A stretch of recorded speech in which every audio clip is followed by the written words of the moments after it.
بسم الله الرحمن الرحيم الحمد لله رب العالمين والصلاة والسلام على أشرف الأنبياء والمرسلين سيدنا محمد وعلى آله وصحبه أجمعين.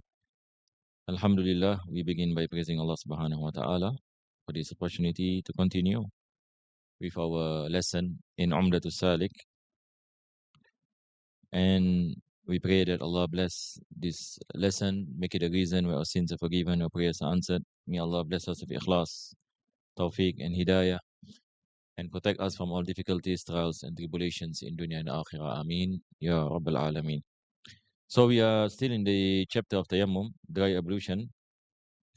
And in our last lesson, we are still speaking about the rulings with regard to bandages. And we mentioned about whether it is obligatory for a person to make up for the prayer, or when it's not compulsory for him to do so. So basically, I think we mentioned that if a person has any bandage and he does any the tayammum and ablution, he does not any have to make up any the prayer if the bandage any is applied while he is in a state of ablution, and the bandage any does not take more than what is required from the covering any of the wound. The third thing any is that the bandage any is not any on the face or on the hands, because these are the body parts any of tayammum.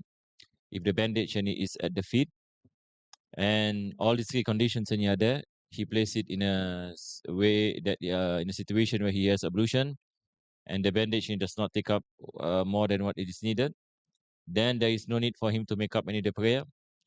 And this is the mu'tamad in our mazhab Imam Shafi'i. And then I mentioned also another any opinion, which is the opinion of Imam Nawawi, that he does not any differentiate between the face, hands, and the feet. So meaning, if a person has bandage any on the hands or on the face, and the two conditions any are there, he place it in a situation where he has ablution, and the bandage does not take up any more than what is needed, there is no need for him to make up the prayer, even any if the bandage is on the face or the hands. So this is an opinion. And the reason I mentioned this opinion, because normally people are in need of this. People are in need of this opinion. So I hope it is clear. And this is basically the explanation to the poem that I gave last week. Now we have come into the part where the author mentioned وَلَوْ خَافَ مِنْ شِدَّةِ الْبَرْدِ وَلَوْ خَافَ مِنْ شِدَّةِ الْبَرْدِ مَرَضًا مِمَّا تَقَدَّمَ. Yani a person has water but it is too cold, and to such an extent that the coldness can harm him. So he can do tayammum in this situation, with the condition he does not have anything to warm up the water. So he does tayammum, but it is wajib upon him to make up for the prayer. This is what he's saying. وَلَمْ يَقْدِرْ عَلَى تَسْخِينِ الْمَاءِ. He does not have the ability to warm the water, whether by the heater or fire. وَتَدْفِيَةِ عُضْوٍ. Likewise, he doesn't have anything to warm up his body after he takes the ablution.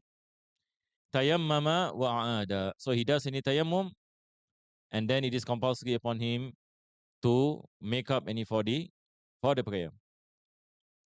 So I hope this is clear, inshallah. Although this I mentioned this last week already, but because of time I mentioned it quickly. But this is straightforward. Basically, the author is saying, if a person has water but the water is too cold, and he is in a cold place where he doesn't have anything to heat up the water and doesn't have anything to warm up the body, then it is permissible for him to do tayammum without ablution, but he has to make up for the prayer. وَمَنْ فَقَدَ مَاءً وَتُرَابًا. Now he goes to the situation where a person doesn't have both. A person does not have water and a person does not have dust for tayammum. So what does he do? He said, وَجَبَ أَن يُصَلِّيَ الْفَرْضَ وَحْدَهُ. So he just perform any prayers. And without ablution, without tayammum. Prayer is still wajib? Yes, prayer is still wajib. How does he pray? He just pray without any ablution and without tayammum. But it is only permissible for him to pray the obligatory prayers only. This is what he mentioned. Wajaba an yusalli al-farda wahdahu. So he can only pray what is wajib, what is obligatory. There's no any such thing as praying any the sunnah for a person who doesn't have any wudu and doesn't have any the tayammum. Wa yu'iduhu idha wajada al-ma. It is compulsory upon him to make up any for the prayer when he finds any water. Yani a person perform any the prayers, when he finds any water, then he has to pray again. He has to pray again. Regardless whether he finds any water in the timing of prayer. For example, and he prays the Zohar prayer without ablution, without tayammum, and then after he finishes his prayers and he finds water, then it is compulsory upon him to take ablution and perform the prayer. And likewise, if he finds any water after the prayer time, he found water during the Asr time, so he has to make up the Zohar prayers that he prayed. Awiturab, he doesn't find water but he finds dust and soil. Is it compulsory upon him to do tayammum? Yes, he has to do any tayammum, because now he is in a situation where initially he doesn't have water and dust. So he performs his prayer. He performs the prayer. So we say that it is compulsory upon him to make up for this prayer. But then he finds the dust. So it is compulsory upon him to use the dust. So he uses the dust and he performs the tayammum and performs the prayer. So now the question now the author is discussing about whether it is compulsory for him to make qada or it's not compulsory for him to make qada. If he found any dust, he performs the tayammum and he performs the prayer. So now he performs prayer for the second time. We have to pay attention here. He performs prayer for the first time or second time? Second time. Why second time? Because here we are speaking about initially he doesn't have water and dust, correct or not? He performs any prayer. And then he found dust. And then he found dust. So he does the tayammum. He does the tayammum. Then he performs the prayer for the second time. After he performs any prayers for the second time, the question is it compulsory upon him to make up for this prayer? So the author mentioned it depends. Basically, he says that if this person who does the tayammum in a place where normally there is no water, then there is no need for him to make up for the prayer. But if he performs the tayammum in a place that normally there is water, then it is compulsory upon him to make up for the prayer. So this is where he will mention when we look at what he says. He said, وَإِذَا وَجَدَ الْمَاءَ أَوِ التُّرَابَ حَيْثُ يُسْقِطُ التَّيَمُّمُ الْإِعَادَةَ. He performs the prayer with the tayammum in a place حَيْثُ يُسْقِطُ التَّيَمُّمَ الْإِعَادَةَ. In a place anywhere, when he does any tayammum, there is no need for him to make i'adah. No need for him to make up the prayer. What is he talking about? He's talking about praying in a place where normally there is no water, like in the desert, for example. Like the desert. If a person prays in the desert, normally there is no water in the desert. So the prayer is valid and there is no need for him to make up for the prayer. But if a person is praying in the city where normally there is water, then it is compulsory upon him to make up for the prayer. So the first prayer he prays without wudu, without tayammum. The second prayer he prays with tayammum. If he prays in the city, then he needs to make up for the second prayer. So then when he finds any water, he prays again. So how many times did he pray? He prayed 3 times. This is one of the quiz we can ask. When does a person pray the obligatory prayer for 3 times? This is an example. A person can pray any obligatory prayers for 3 times. This is the case of a person who initially doesn't have water and dust. So he performed any prayer without water and dust. And then he found dust. But he found any dust in a place where normally there is water. But he cannot find water. He performs the tayammum. So now this is the second time when he's praying. Is it compulsory upon him to make up any for this prayer? Yes, because he prays in a place where normally there is no, normally there is water. So he has any to make up any for his prayer. So he prayed any the third time and when he finds any water. So one prayer and he prays how many times? He pray 3 times. But if he does any the tayammum in a place where normally there is no water, like in a desert, khalas, he only pray 2 times. Because the second prayer and is valid, there is no need for him to make up any for the prayer. So he said, "Fala yu'idu idha wajada turaban fil hadar." Yani, this, he said that it is not compulsory any for him any to make up any for the prayer. If he finds any dust fil hadar. Yani fil hadar, basically any is a place anywhere normally there is water. So we mentioned that if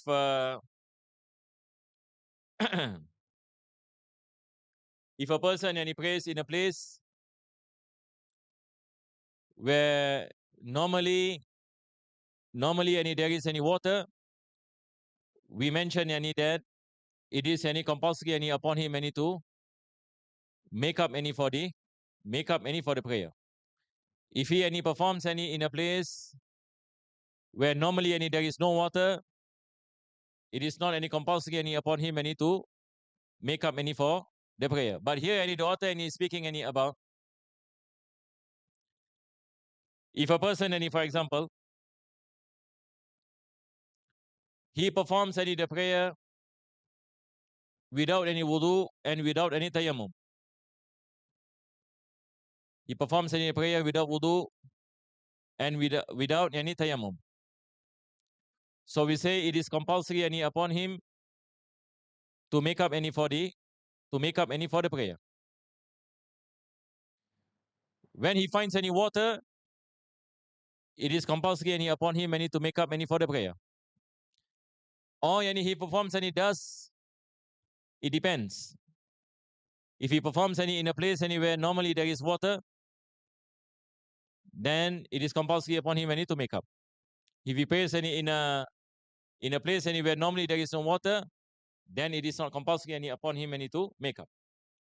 The last situation, the author speaks about a person for example, he performs any prayer without wudu and without dust. And then after that, he came to a place where normally there is water. Where normally there is water. So when he is in this particular place, it is not compulsory upon him to make up for the prayer which he prayed. Which he prayed without wudu and without any tayammum. It is not compulsory upon him to make up for the prayer immediately. This is what he mentioned. Why he is in a place which is hadar. This way hadar meaning he is placed that normally there is water. So what he should do, he should wait till he gets any water. Even though he finds dust. Even though he finds dust. Is it compulsory that he make up for the prayer by using any tayammum? It is not compulsory. Why is it not compulsory? Because he is in a place that normally there is water. So it is not compulsory upon him to do tayammum and perform the prayers. Why? Because if he do so, it is wajib for him to make up the prayer. So what he should do? He should wait for water. So just to give an example. Now for example, a person prays in the beginning of the Zuhur time. He prays the Zuhur prayer without wudu, without tayammum, because there's no water, there is no dust. And then he goes into another place. He finds that there is a village. So village normally there is water. There are people living there. There is water. At the same time, when he finds dust, do we tell him any to do tayammum now? No. What any he should do? Yani he should find any water. So once any he gets any water, any then he performs. Then any he performs any the making up any of the prayer, the Zohor any prayers. Unless any if he cannot any perform any prayer, if he cannot any find water upon, if he cannot find any water up to an extent anywhere, the time any of the prayers any will end. Then any he does any tayammum, then the same thing any we mentioned that he has to make up any for the prayer because he's praying any in a place that normally there is water. So this last part any please we have any to underline. The author any is speaking any about if a person comes any to a place where there is normally there is water, so he should not do tayammum first, and because any he has he should not only do tayammum and make up any for the prayer, but he should wait any for water. If he finds any water, then only any he make up any for the prayer. So this is any a bit tricky here because any the author any mentioned فَلَا يُعِيدُ إِذَا وَجَدَ تُرَابًا فِي الْحَضَرِ. And he said, do not any make up any for the prayer if you find dust in a place where normally there is water, because you have to make qada any for the first prayer. Do not any do any the tayammum first, because if you are praying any in a place anywhere there is water, then any you should find any water. Unless any if you do not have water, then only any you use any the tayammum, and you have to make up any for the prayer, correct not? Because this is a place that normally there is water. Okay, so now any we will enter into the next part, and this is any the part that normally people ask any questions about the integrals any of tayammum. So the author mentioned wajibatu tayammum. He said any that the integrals any of tayammum there are 7, sab'atun. Al-awwal an-niyya. Number 1 any is intention. Based on the hadith of the Prophet sallallahu alaihi wasallam, innamal a'malu binniyat. With regard any to tayammum, it is a bit any complex, the intention. Wudu very easy. Nawaitu ada'a fardal wudu. Nawaitu ada'a fardal wudu. Yani I make the intention and to perform the obligation of wudu. Or nawaitu taharata lis-salah. I make any the intention of purification any for prayers. Or nawaitu rafal hadath al-asrar. I make the intention to leave any the minor ritual any impurity. This is the intention any in wudu. But tayammum any it is this different. We do not say nawaitu rafal hadath al-asrar because tayammum does not lift hadath. Tayammum, remember, tayammum is a weak form of purification. Maybe you can write this down. Tayammum is a weak form of purification. So tayammum, by doing tayammum, it does not leave your ritual impurity, whether it is hadath asghar, the small hadath, or the big hadath. Tayammum is just a type in your purification that makes your prayer valid. That's it. That is why we make the intention of istibahat as-salah. Yani we make the intention of making the prayers valid. Because tayammum does not leave any hadath. So here the author mentioned fayanwi istibahat as-salah.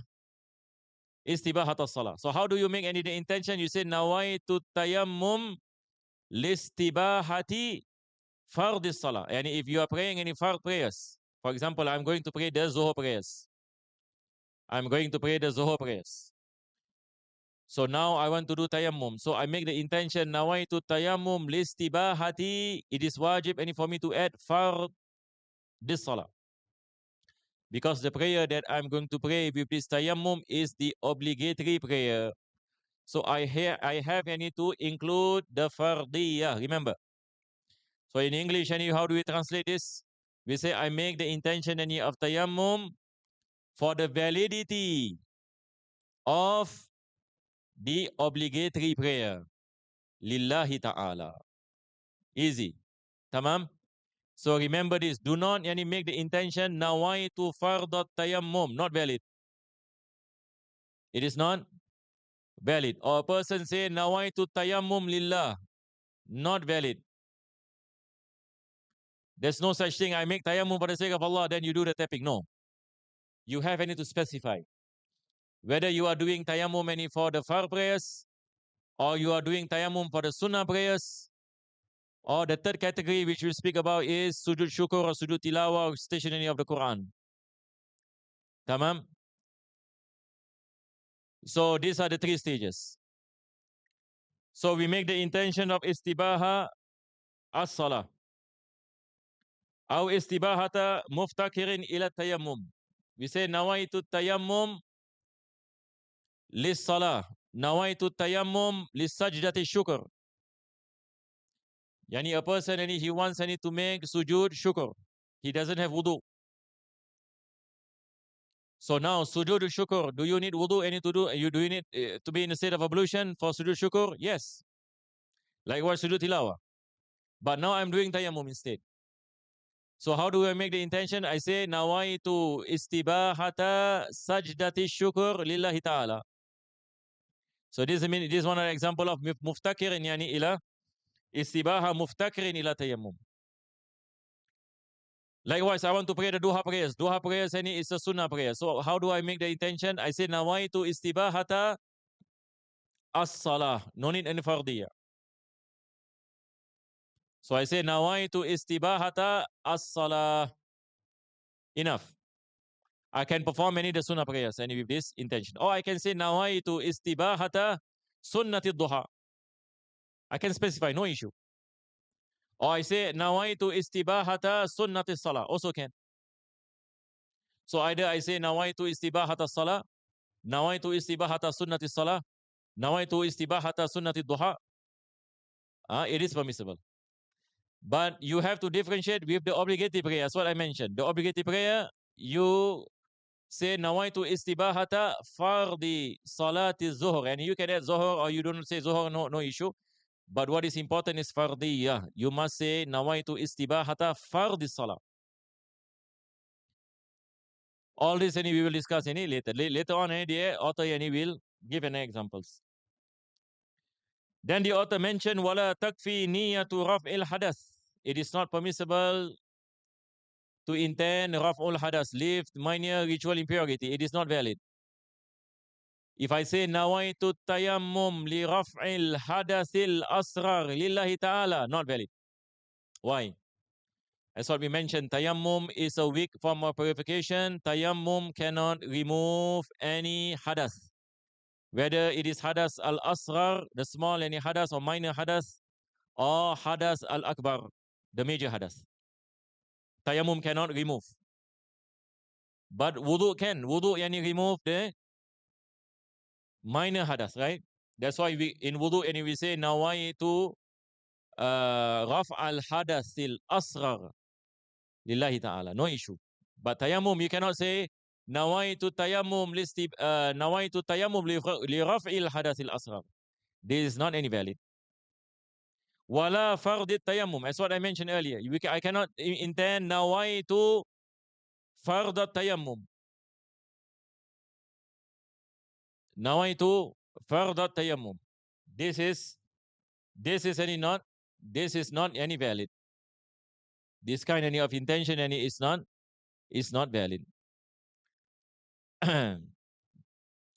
Then the author mentioned فَإِن تَيَمَّمَ لِفَرْضٍ وَجَبَ نِيَّةُ الْفَرْضِيَّةِ. If a person is going to perform the fard, regardless whether it is tawaf, whether it is prayers, as long as it is fard, because tawaf also there is fard and tawaf sunnah, correct or not? Now if I want to perform tawaf al-ifadah, yani in hajj, is this wajib and your sunnah? This is wajib, this fard. So when I do tayammum, for example, for tawaf, that is fard, I use the nawaitu istibahata fard tawaf. I make the intention for the tawaf that is fard. If I want to pray the zuhur prayer, zuhur is fard. So I say nawaitu istibahata fard as-salah. Clear inshallah? So fardiyah is wajib. So in English we say I make the intention of tayammum to perform I make the intention I do tayammum for the intention of the validity of the fard prayers, for the validity of the fard tawaf, like this, for the sake of Allah. وَلَا تَعْيِينُهُ مِنْ زُهْرٍ الْعَصْرِ. Is it compulsory that I specify whether it is Zuhr or Asr? Is it wajib for me, for example, I need to say nawaitu tayammum listibahati fardhi salati zuhr. Nawaitu is tayammum listibahati fardhi salat al-asr. Meaning, is it compulsory for me to specify zuhr, the type of prayer, whether I'm going to pray the zuhr prayers or the asr prayers? Not wajib. What is wajib and is fardiyah. Nawaitu istibahata fardhi salat. This is wajib. But it is not any wajib any for me to specify what kind of prayer that I'm going to pray. But law nawa farda dhuhri istabaha bil asr. A person, for example, he does tayammum, he say nawaitu at-tayammuma listibahati fardi salati zuhri. But then he pray asr. Is the asr valid? And if a person, for example, he makes the intention nawaitu istibahata fardi salati zuhri. He mentions salatu zuhr and in his intention. Is it permissible for him to perform asr any prayers and instead? Yes. The prayer is invalid. Because this particular tayammum is for wajib, is for the fard, regardless whether it is for zuhr or it is for the asr. Clear, inshallah? Even though he specifies in his intention, he can pray any other prayer. Falau nawa fardan wa naflan ubiha. Yani if a person makes the intention for the fard prayers, he say nawaitu istibahata fardi salah. For example, I'm going to pray my zuhr prayers now. So I do tayammum. I say nawaitu istibahata fardi salah. With this tayammum, I can pray the fard and the sunnah. Yani I can do my qabliyah zuhr first. As many prayers, sunnah prayers I want, I can pray tahiyatul masjid. I can pray sunnatul wudu. I can pray salatul haja. I can pray salatul istikhara. And then I pray my zuhr prayers. And then after zuhr prayers, I pray my qabliyah. And then I pray haja again. And then I want to pray any sunnatul tawbah. And then I want to do nafil mutlaq. For example, all the way until asr, I can use the same tayammum. So I pray one fard and as many sunnahs I want. Aw naflan. Now the author now is going to speak about the second stage. So basically, intention in tayammum, there are three stages. The first stage is fard. I make the intention for a fard. So if I make intention for fard, I can do the sunnahs together with it. If I say nawaitu istibahata fardhi salah, is what we mentioned. We can do the fard prayers and the sunnah prayers. But what about if I do only the second stage? Second stage, meaning I say nawaitu istibahata salah without any fardiyah. Now I can only do the sunnahs, no fard. I can do the second stage and the third stage, which third stage is sujud syukur and sujud tilawah. And lifting the Quran, for example. But I cannot do the fard prayers. So he said, aw naflan aw janazatan aw salata lam yastabihul fard. Yani now I say nawaitu istibahat salah. I can do the sunnah prayers. I can do my duha prayers. For example, now is duha time. I say nawaitu istibahat salah. I perform my duha prayers. I can perform tahiyatul masjid. I can perform sunat taubah. I can perform sunat haja. Correct? All these are sunnah prayers. What about janazah? If there is a janazah, janazah falls under the first stage or the second stage?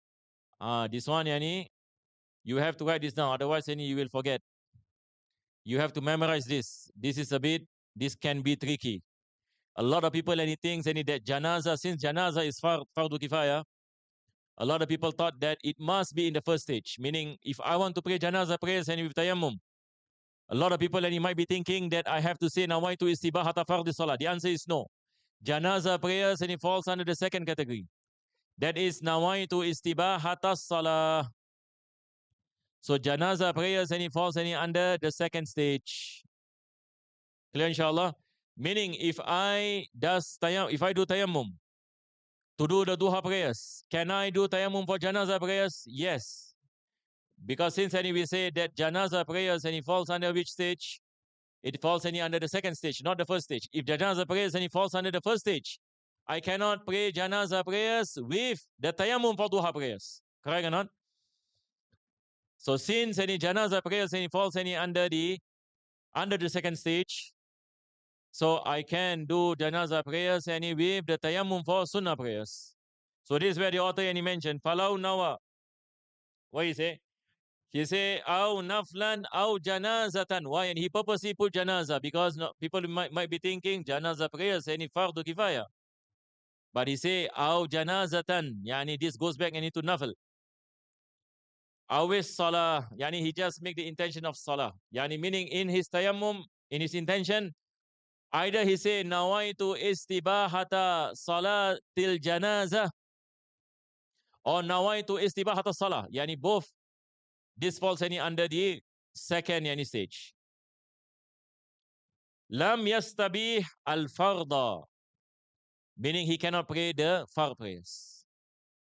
Yani if I make the intention nawaitu istibahata fard lil janazah, I cannot yani perform with this tayammum the fard any prayers. Clear inshallah? Aw fardan.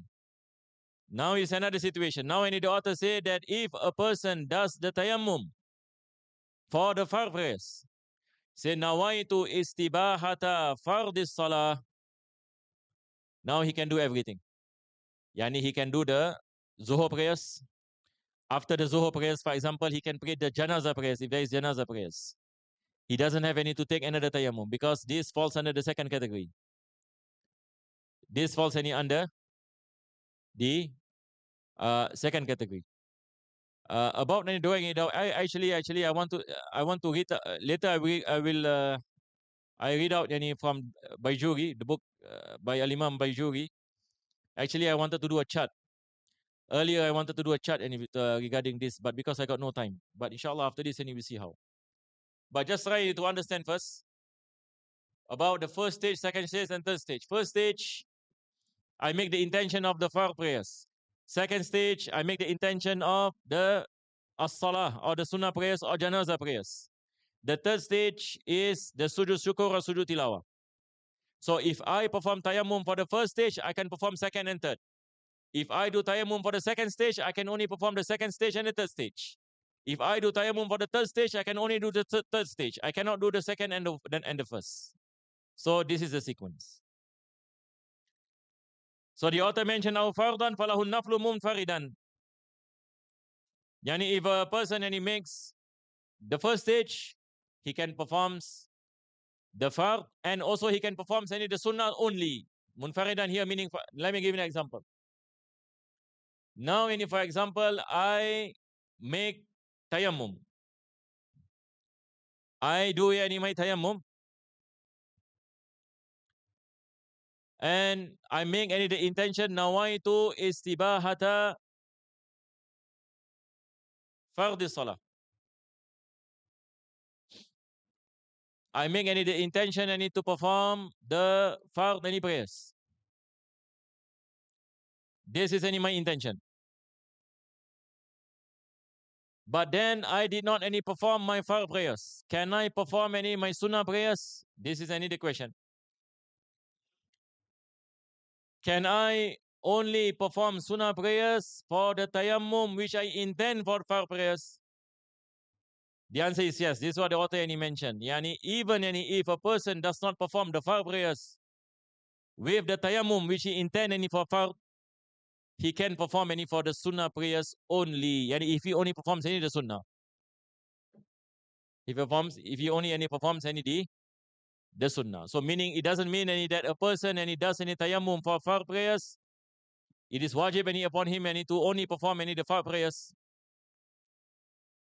So the author is saying that even if a person does the tayammum with the intention of fard prayers, he can perform any of this tayammum, any the sunnah prayers any only. And it is valid. وَكَذَا النَّفْلُ قَبْلَهُ وَبَعْدَهُ فِي الْوَقْتِ وَبَعْدَهُ. MashaAllah, any this any ibara any in Umdah, any when I study this also, this requires any explanation. And if you look and this Arabic like this, Even those any understand in Arabic and they might be wondering, what any does it mean? So I will give an example, inshallah, any by examples, any everything, and it becomes any easy. Okay, so we go one by one. The author mentioned وَكَذَا النَّفْلُ قَبْلَهُ وَبَعْدَهُ فِي الْوَقْتِ وَبَعْدَهُ. This is the thing. So now the example any is this. Now imagine this is Zuhur time. Tamam? So I want to pray my Zuhur prayers. I want to pray my Zuhur prayers. I do tayammum. So how do I make the intention?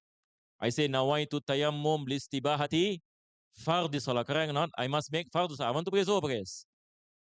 After I do this tayammum, I pray my qabliyah. Qabliyah to Zuhur. No issue. I pray my qabliyah. So now I'm using my tayammum for fard for sunnah. We mentioned that it is permissible. So I pray my qabliyah. And then after I pray my qabliyah, I pray my Zuhur prayers. After I perform my Zuhur prayers, I pray my ba'diyah. I pray my ba'diyah to Zuhur. And then I wait for Asr prayers. When the time of Asr comes, can I perform the qabliyatul Asr? Can I perform the qabliyatul Asr for the tayammum any I did any for Zuhur? This is what the author any mentioned. Qablahu wa ba'dahu. Yani before any the prayer time and after the prayer time. So can I pray the sunnah in the first timing and also the sunnahs in the second timing? Or do I need any to do tayammum again? Since it is a sunnah prayers, regardless whether it is the first timing, which is the Zuhur timing, the qabliyah and ba'diyah any of Zuhur, I can perform with the same tayammum any I pray any for the Zuhur prayers. I can perform any for the sunnah of Asr prayers at the time any of Asr. There is no need any for me any to do tayammum again. But when I want to perform any the Asr prayers, then I have to perform another tayammum, because that's what any we mentioned, that one tayammum for one fard prayer. One tayammum any for one fard prayer. So one tayammum any for Zuhur prayers, one tayammum any for the Asr prayers. And the tayammum any must be done within the timing of prayer. Yani the Zuhur time. So I do tayammum after the time of Zuhur has come in. I do tayammum for Asr after the time of Asr any has come. So I cannot use the tayammum I pray for Zuhur prayers to pray the Asr prayers. Wajib and wajib cannot. But with regards to the sunnah, no issue. Whether I pray the sunnah within the time of Zuhur or the sunnah in the time of Asr, no issue. I can use the same tayammum which I do in the Zuhur time. So this is where you read again. I do not know how the translation looks, but the Arabic, he said, وَكَذَا النَّفْلُ. And it is permissible for him to pray the sunnah prayers. قَبْلَهُ وَبَعْدَهُ. Yani before the fard prayers and after the fard prayers. Fil waqti, yani at the timing any of the prayer prayers, wa ba'dahu, and after any the timing any of the prayer prayers. And I give the example of Zohar and Asr. Okay. Now I will get any from Bayjuri. Al-Imam al-Bayjuri, mashallah, yani, she mentioned something comprehensive about this. He mentioned about the khutbah. Now imagine you want to do the khutbah. How many tayammum you need? Since any khutbah is fard, prayer is also fard, you need 2 tayammum. So imagine you are the khatib. You are going to do the khutbah Jum'ah. So before you go up the mimbar, you have to do tayammum. Now we are talking about no water, of course. Yani we are praying in a place, suddenly no water. There is a water cut. So now we have to pray the Jum'ah prayers. So now if you are the khatib, you have to do tayammum for the khutbah, because khutbah is wajib. So you say nawaitu tayammum listibahati fardil khutbah. So you do tayammum for khutbah. Khutbah is fard. After you perform the khutbah, before you perform the Jummah prayers as an imam, or even if you are the ma'mum, even somebody else is the imam, you become the ma'mum, you have to do tayammum again for the Jummah prayers. So one tayammum for the khutbah, another tayammum for the fard prayers. This is with regard to the Jummah.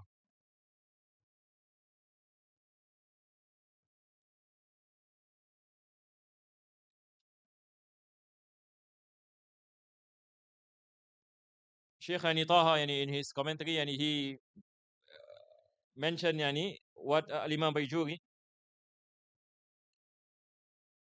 Al-Imam Yani Bayjuri yani he mentioned with regard yani to the second stage.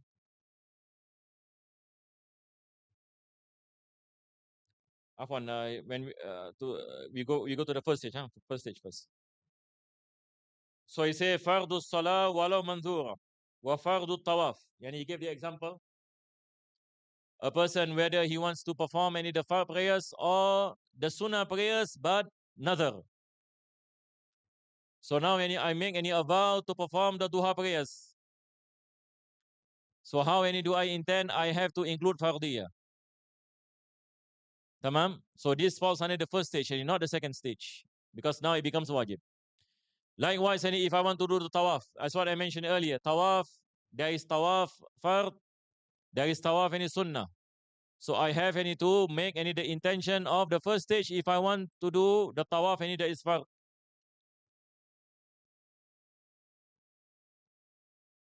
So I say wa khutbatul jum'ah. Likewise, any khutbatul jum'ah. Why? And he said لأنها منزلة لأنها منزلة بمنزلة ركعتين. Because any the khutbah jum'ah, it is in replace of the 2 rak'ah. So that is why it is wajib. فهي كصلاتها. So it is any like any the prayers. Then he mentioned al-martabatu thaniya. Naflu salah wa naflu tawaf wa salatil janazah. That's what we mentioned. The second stage, it is the sunnah prayers, the sunnah tawaf, salatul janazah.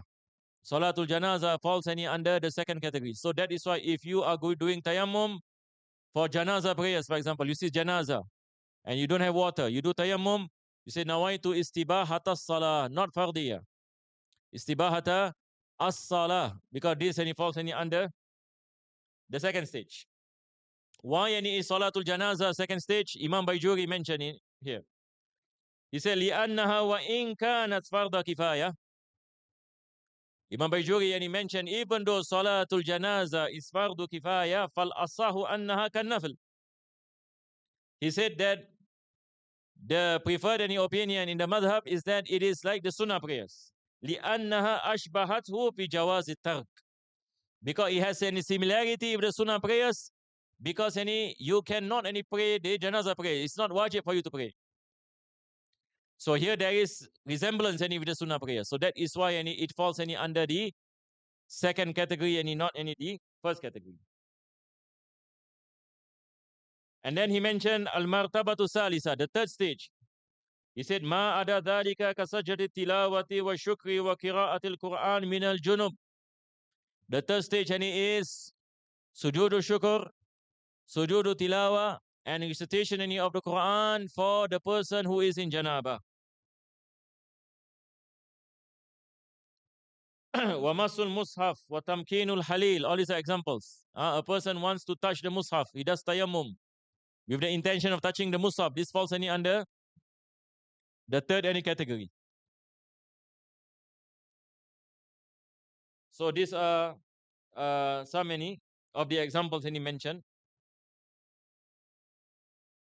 And there is so many khilaf. I do not want to mention any, otherwise some of you might be confused. But basically, this is just the explanation and examples of the three stages. Inshallah, I try to do a chat for this. But later, if anyone have any question, and you can ask, no issue. Otherwise, we just continue first.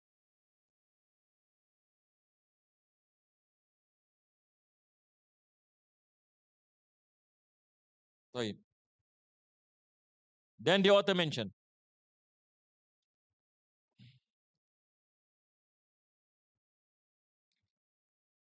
So all this is pertaining to intention. وَيَجِبُ قَرْنُهَا بِالنَّقْلِ وَاسْتِدَامَتُهَا إِلَى مَسِّ شَيْءٍ مِنَ الْوَجْهِ. So now we are going to look at the practical part of doing tayammum. Bismillah. Okay, you have to pay attention a bit. And you might want to write some things down. This is any the practical anything any about tayammum. The first thing any I will like to explain the difference between these two terminologies that you will find in books of fiqh. Number one is al-qasdu. Al-qasdu. Number two is an-naqlu. So we have to pay attention to these two terminologies in the practical aspect of tayammum. So our fuqaha mentioned qasdu turab is wajib, naqlu turab is also wajib. What is the difference between al-qasd and naql? So I will show it. Now, for example, I have dust in front of me. I have dust in front of me. So I do this. What is this? This is qasdu turab. Qasd.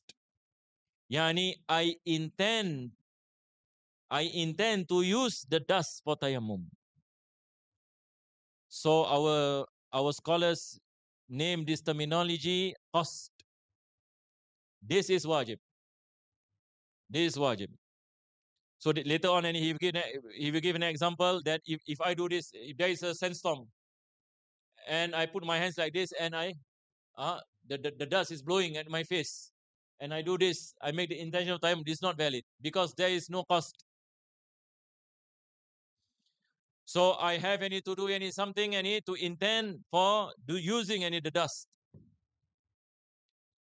So I use my hand, I tap on the dust. Then I intend the intention. The intention of tayammum is not like wudu. Wudu, when do we intend any intention of wudu? When the water touches the face. But when comes to tayammum, when do I intend?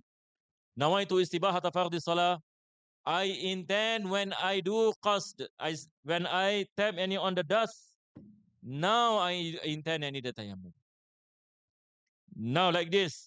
Then I say nawaitu istibahata nawaitu tayammum listibahati fardhi salah. The mistake some people might make they tap on the dust, and then they once the dust reach the face, then they say nawaitu istibahata fardhi salah. This is not valid. In the Mazhab Imam Shafi'i, you do qasd, then you make the intention. This is the meaning of qasd. Number two, we have an-naql. What is the meaning of naql? Naql is transporting the dust to the body parts. So once I do this, now the dust is on my hands. I make the intention of tayammum, right? I already make the intention of tayammum. Then I do this. Yani I transport the dust to my face. This is called what? This is called an-naql. When I do naql from the dust, from the table to my face, there must be istishabun niyyah. This is what the author mentioned. There must be istishab and niyyah. And istishab and niyyah is also wajib. So there are three things that is wajib. Number one, qasdu turab. Number three, an-naql. Number two, naql. Number three, istishabun niyyah in the naql. What is the meaning of istishabun niyyah in the naql? While I transport the dust to my face, the intention must be continuous. The intention must be continuous. Some of you might be wondering, what is an example if the intention is not continuous? It's possible. If I tap on the dust and I make the intention, and on the way I want to tap on my face, my telephone rings. And I pick up my phone, I answer my phone. Right? So now there is inqita. Now your intention is cut off. The intention of transporting the dust into your face is no more there. Now you are busy talking to somebody. So can you continue? If you just put down the phone and then you just wipe your face, it is not valid. It is not valid. Based on the opinion of Sheikh Ibn Hajar, he said you have to do it again. You have to do it again. Even though Imam Ramli he said you can continue from where you stop. If you raise your hands and this height, then you answer your phone, you want to go back, you do this again from the same height. Then you make the intention again. Then you wipe your face. But Sheikh Ibn Hajar, and this is the opinion, and we are inclined to normally we do any the tayammum any again because there is a cut off any of istishab. This is called istishab. Istishab any meaning you intend continuously, meaning nothing any cut off any your intention any while you are doing the transportation any of dust from the desk any to your face. Once any the dust any touches any your face, then khalas, right? Then yani you wipe any the dust as inshallah ta'ala. Maybe next week any because of time.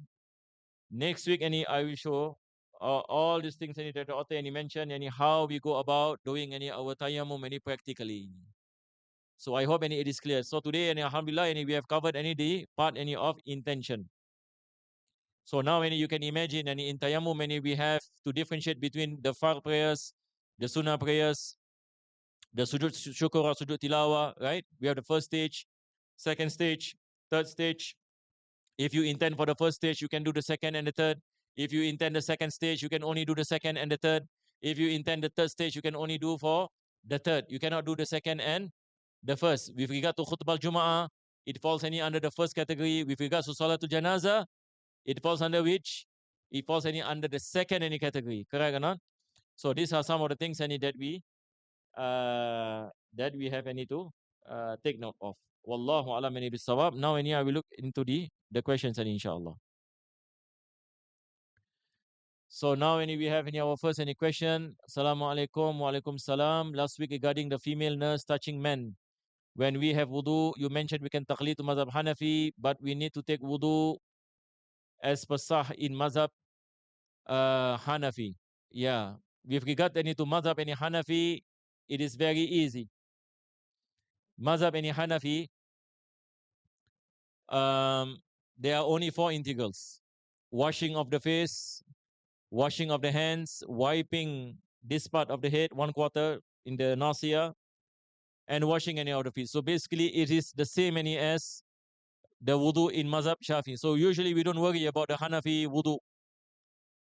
Taqlid any to mazhab Hanafi, no issue. Because if you perform the Shafi'i wudu, your Hanafi any wudu any will be valid. The only thing any we have any to know is this part of the head when it comes to wiping. The Hanafi madhab any mentioned you have to wipe this part any of the head. But normally any when we take wudu in our Shafi'i madhab any we wipe the whole head, correct? As a sunnah. So there is no issue. So you take any wudu any as per normal, you make any the intention any of taqlid any in the Hanafi madhab. So your wudu any is valid. Aywa. Second question is asking, can you elaborate why is it a sin to put on the bandage before being in a state of purity? I mentioned last week that this is an analogy to khuf. You have to write this down. This is an analogy to the ruling of wiping of the khuf. Wiping any of the khuf. What is the meaning of wiping of the khuf? Yani, if you look back at the ruling any of wiping any of the khuf, is it wajib for you to be in a state of wudu before you wipe your khuf? The answer is yes. Yani, if you want to wear your khuf, you have to take the wudu completely and you have to wash any of your feet. You have to be in a state of wudu. Then when your wudu becomes nullified, then only you can wipe any on your khuf. So with regard to the ruling of bandage, it is the same analogy. So it is based on analogy, qiyas. So just like it is wajib for you to be in a state of wudu when you want to wipe on your khuf, it is wajib to be in a state of wudu when you want to wipe on your bandage.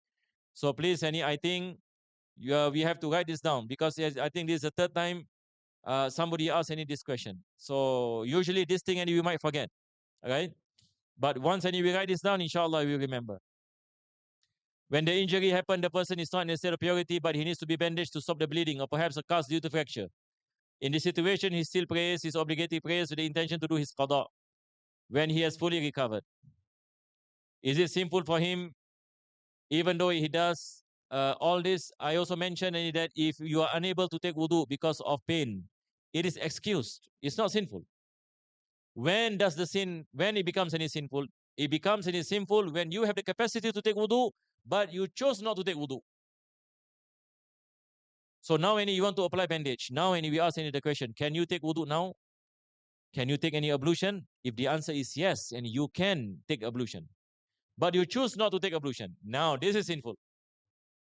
This is sinful. But if you're talking any about a person whose leg and it just been fractured or body and it has been fractured, that there is no possibility any of him any taking wudu, this is excused. This is excused. Aywa. Is it possible to pray sunnah muakkada while also jamak qasar while traveling? Yes.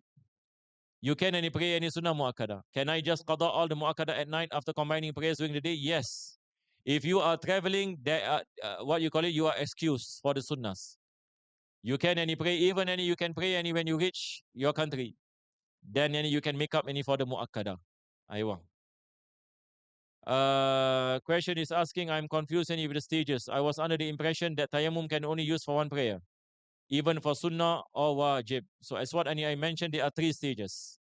So when you want to do tayammum, you have to think, I am doing tayammum for which stage? What am I doing tayammum for? If you are going to do the 5 prayers, then you have to take the first stage. You cannot pray, you cannot intend for the second stage. Otherwise, your prayer will not be valid. So I gave an example, and I want to pray my Zohar prayers. So how do I make the intention? I say, nawaitu tayammum listibahati fardis salah. Fardis salah. Then I can pray my Zohar prayers. And I can pray as many sunnahs I want. Clear? But if I want to do the duha prayers, I say, nawaitu istibahatas salah. I make any the intention to make any the sunnah prayers any valid. So I can use any the tayammum any for the duha prayers. But can I use for the Zohar prayers later? No. So if you intend for the second stage, you can only do the second stage and the third stage. Clear? So that is why the author of Umdatul Salik and he mentioned it is compulsory that you intend fardiyah if you want to perform the fard prayers. Otherwise, your fard prayers and is not valid.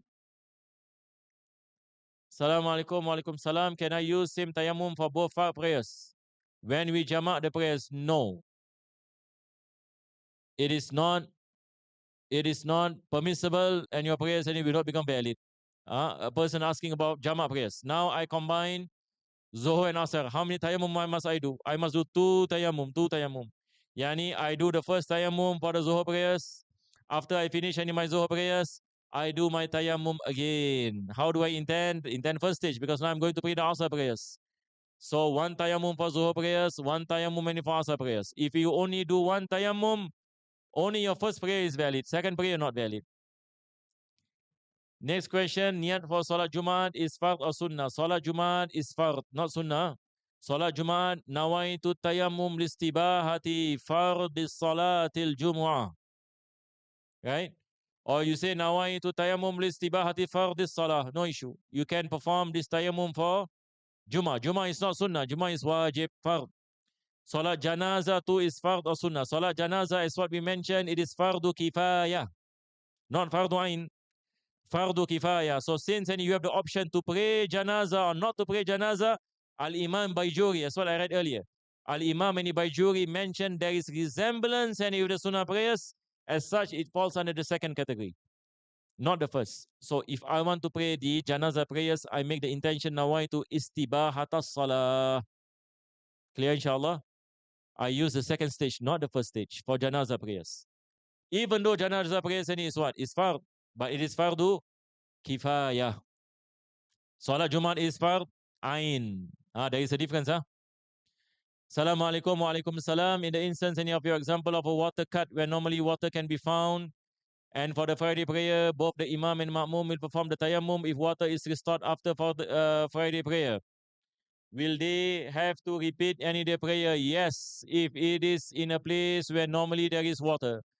So they don't have water, and then they perform any what Jum'ah yani with tayammum. After yani Jum'ah, they found water. Do they have any to pray again? They have any to pray again. Clear inshallah? As long as the time of Zohor yani is there. But if they found water at time of Asr, khalas. No need any to repeat. Afwan, they need any to repeat because why? They are praying, they need to repeat Zohor. Not Jum'ah. If they find water doing Asr. Why do they have any to repeat any the Zohar? Because they are praying in a place where normally there is water. They have to make up. I was wiping my ear during wudu and something got on my fingers. Before washing my feet, I washed my fingers. Do I broke any the order of wudu and must I repeat my prayers with that wudu? So this is a question. A person wiped in the ear, something got on his fingers. Did he break the order of wudu? No, and you are not breaking any order of wudu. As long as you take wudu completely, no issue. You have washed in your hands already. Tamam? Your wudu is valid. Okay, we have any question here. Not all Muslims, not all non-Muslims know what Islam really is or proper da'wah was delivered to them. So if they die by default, they died without believing in Allah. However, is it true that they will receive a separate test in Yawmul Akhirah? And there may be a chance and I will meet my non-Muslim friend in Jannah without them ever being Muslim. How much da'wah delivered is considered to be enough? Yani if a person dies as a non-Muslim, is it the case that they will enter into the hellfire? It depends. Yani if the da'wah of Islam has reached them, if the clear da'wah of Islam has reached them, and they chose not to believe, and they die in that stage, this is where the Allah subhanahu wa ta'ala mentioned, Inna ladina kafaru min ahli al-kitabi wal mushrikina fi nari jahannam. Yani they will be made to enter the fire of Jahannam. They only enter the fire of Jahannam if the da'wah, the teachings of Islam has reached them. But if a non-Muslim and he lives in a place where no proper teachings of Islam reach them, the teachings of Islam reach them are all distorted teachings. Islam is terrorist. Islam order to kill all non-Muslim. Islam is a violent religion. Islam hate women. This is the only thing, and he gets information about Islam. So he decided not to enter into the fold of Islam because the Islam that he receives is a violent Islam. If this particular person die in this stage, he is saved by Allah subhanahu wa ta'ala. Because why? Because the proper Islam has not reached him. What any reach him is a distorted Islam. Can this happen in our time right now? Yes. There are people in Europe, in America, in Brazil, no proper Islam has reached them. No proper Islam has reached them. They are surrounded by people who are anti-Islam. And no Muslims ever spoke to them and explained to them about the true teachings of Islam. So we say this is not mukallaf. This person is not mukallaf. And if he's not any mukallaf, if he pass away in this situation, then he'll be saved by Allah subhanahu wa ta'ala. Because some people might be thinking, but we live there's YouTube, there is all this social media, impossible a person he cannot. No, you are thinking because you are Muslim. Imagine you are non-Muslim. You'll be afraid. You do not know. You go into YouTube and so many people talk about Islam. Correct? No? And you are non-Muslim. How do you know which one is true? How do you know which one is true? You only listen to the ones who are close to you, your communities. And your community is anti-Islam. Everything about Islam is negative. So this particular person, we say, is a non-mukallaf. Unless the true Islam came and reached this particular person. Meaning this particular person, for example, and he met a Muslim. And he asked the Muslim about Islam, or this Muslim make da'wah to her or him. And he explained about the true Islam. Now this person becomes mukallaf.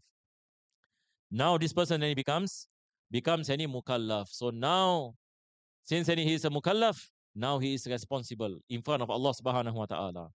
This is where we mention, and if a person dies in this state of kufr, despite Islam has reached him or her, then he is responsible. So with regard to non-Muslims, of course, non-Muslims, when they die in the state of kufr, if they are entered into the hellfire, hellfire also have hellfire and have stages.